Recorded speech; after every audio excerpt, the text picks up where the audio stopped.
Today, I'm going to tell you what cooks in a woman's entrepreneur's mind. Of course, it's not biryani, and it's not fried chicken wings. It is capability, it is preferences, it is necessity, opportunity, challenges, and how to overcome these challenges. Before I dig deeper into this subject, allow me to introduce the Women Development Organization. It's a voice and a platform for 800 million women worldwide. The organization is a specialized intergovernmental organization, and it is a specialized institute of the Organization of Islamic Cooperation. The Islamic Cooperation is the second largest organization globally, with 57 member states spanning 4 continents. One of the organization's mandate is to assist member states in their actions to attain economic empowerment for women by implementing various strategies, programs, and initiatives aimed at enhancing women's engagement in the workforce. Additionally, empowering the upcoming generation of women to pursue careers in agriculture through a number of approaches that include education, mentorship, access to resources, and the establishment of a supportive environment. It is important to note that over the past 22 years, the approximate number of men and women worldwide are nearly equal. Of the 7.95 billion people living on Earth in 2022, 4 billion were men and 3.95 billion were women.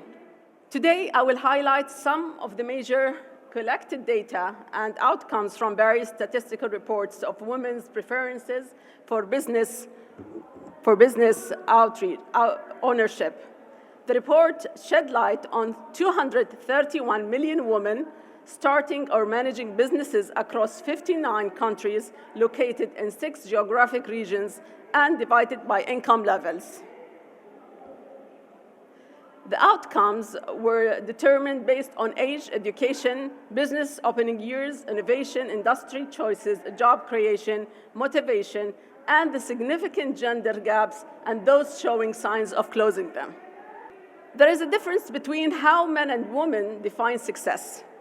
While men describe success in terms of achieving goals and higher profits, women describe achieving success by having control over their destinies, building ongoing relationship with clients, doing something fulfilling, or achieving a better work-life balance. Women would often prefer wage employment over self-employment. They are more likely to be pushed into entrepreneurship rather than pulled by opportunities. They are pushed because of economic necessity, for example, lack of jobs or insufficient family income. They are pulled by opportunities because they find a creative idea for a new business. Women's motivation and goals are influenced by their stage in their life, career, family, preferences, and values.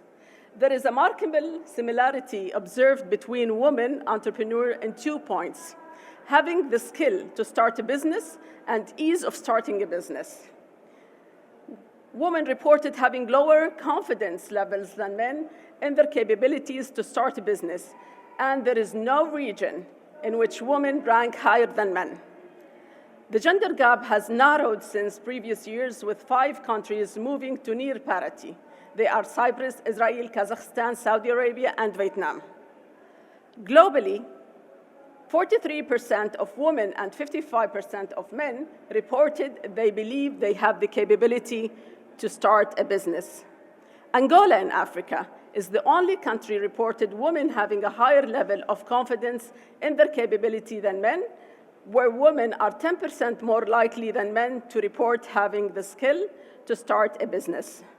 Globally, 39% women and 42% men are almost equally likely to believe in the ease of starting a business.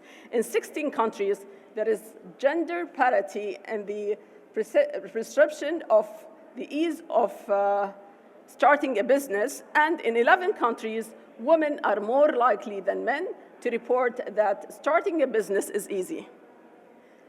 The most positive perception for women, all over 70% of the 231 million women entrepreneurs in 59 countries are indicated in Luxembourg, Mexico, and Slovakia.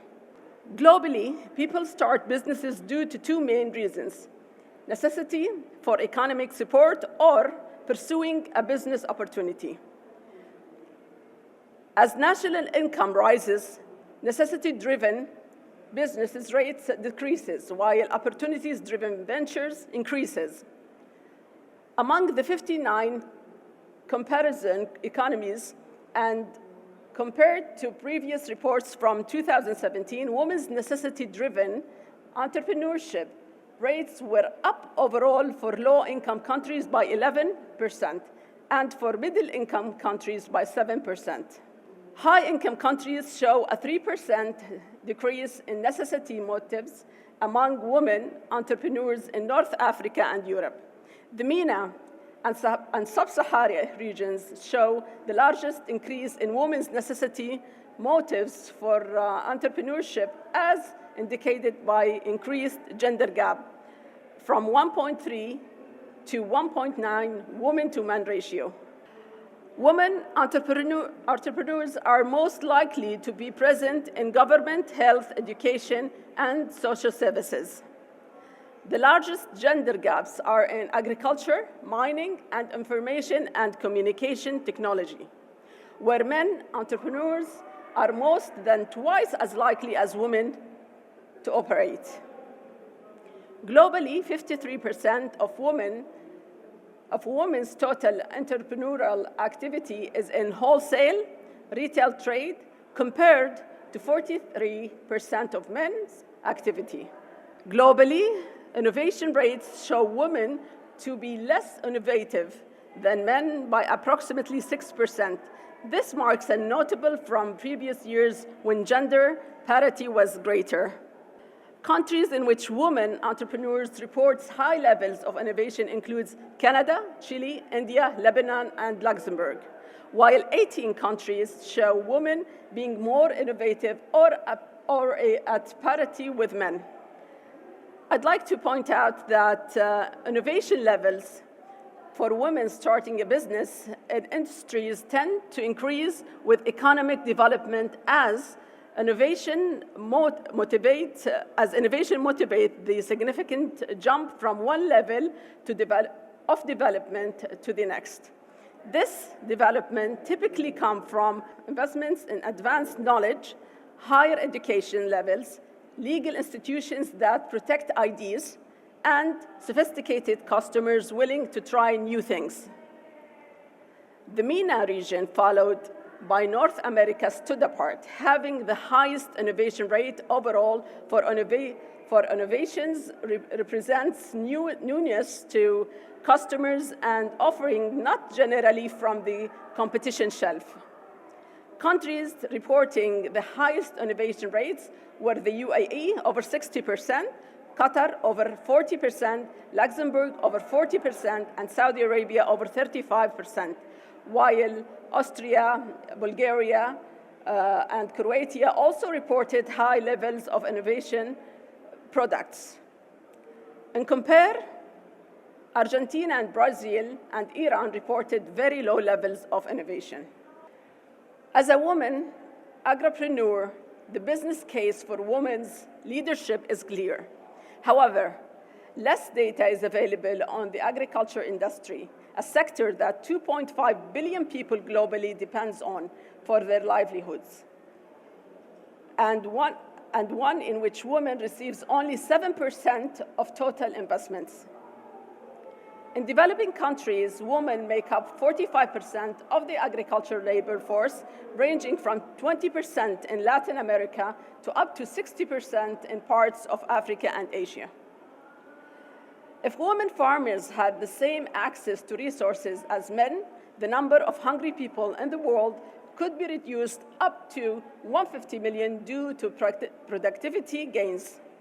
Women reinvest up to 90% of their earnings back into their households, That money spent on nutrition, food, healthcare, school, and income-generating activity, helping to break the cycle of intergenerational poverty.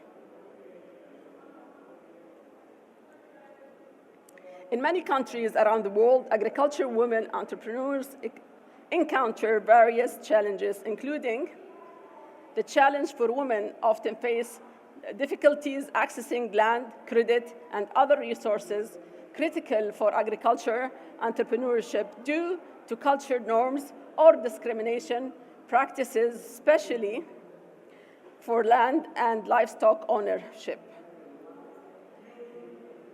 Challenge of limited access to education and training restrict their ability to adopt modern agriculture techniques, manage business effectively, or access market information. Challenge of deep-rooted gender biases and discrimination hinder their participation in decision-making process, access to markets, and involvement in higher-value agriculture sector. Challenges of their struggle to obtain loans and financial support due to limited collaterals, lack of credit history, and biases within financial institutions restricting their ability to invest in their businesses. Juggling agriculture work with household responsibility often strain women, impacting their time and energy for entrepreneurial activities. Women encounter challenges in accessing markets due to insufficient transportation, lack of market information, and exclusion from formal market networks. They also challenge the limited access to understanding of technology, such as modern farming equipment or online marketing platforms. This all can hinder their productivity and competitiveness. Also, one of the challenges is insufficient access to support services, mentorship, and networks tailored to women entrepreneurs. It, in agriculture, restricts their growth and innovation.